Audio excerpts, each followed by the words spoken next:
Well, hello there. It's that time again.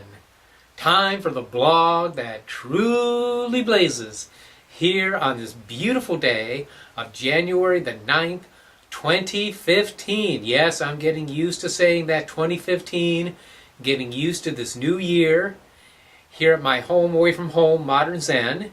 And as usual, I'm going to go over the energies of the end of last week's reading, what we're coming into now, and of course, always most interesting, what lies ahead of us at the end of this upcoming week. So do stay tuned.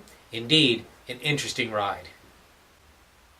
That's right. The first card is the last card of the previous week's reading, and this card was the Six of Discs, or Six of Pentacles, if you're more accustomed to that Rider-Waite terminology.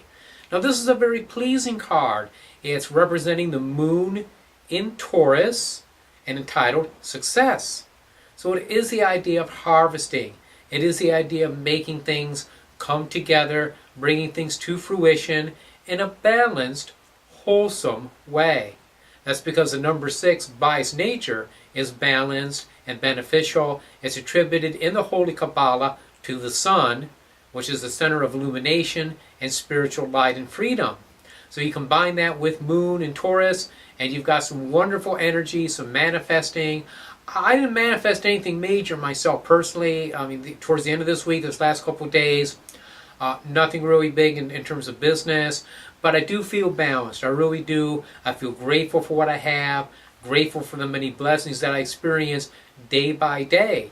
And those blessings do continue to flow, though this week is going to be interesting, as we're going to see. I'll explain.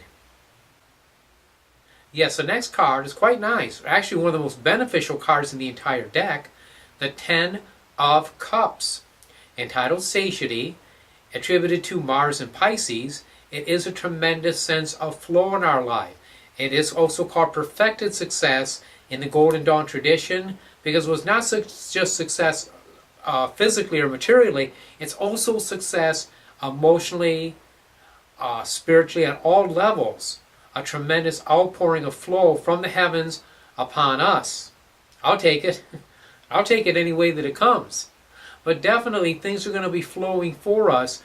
Things do get interesting as the week progresses. Okay, we're going to have here just within the next couple of days, Mercury and Venus are going to be conjunct.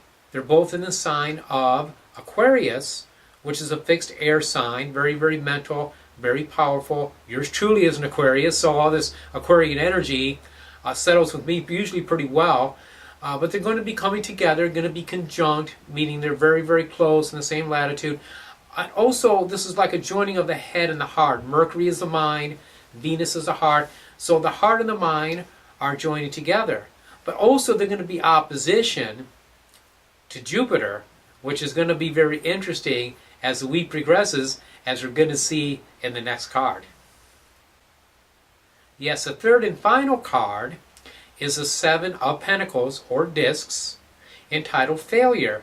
Now, failure doesn't mean bad things are going to happen. In the traditional Rider-Waite, this picture is a man gazing upon a bush or a tree. 7 fruits are growing from it. And he's going, wow, I wish I had some of that.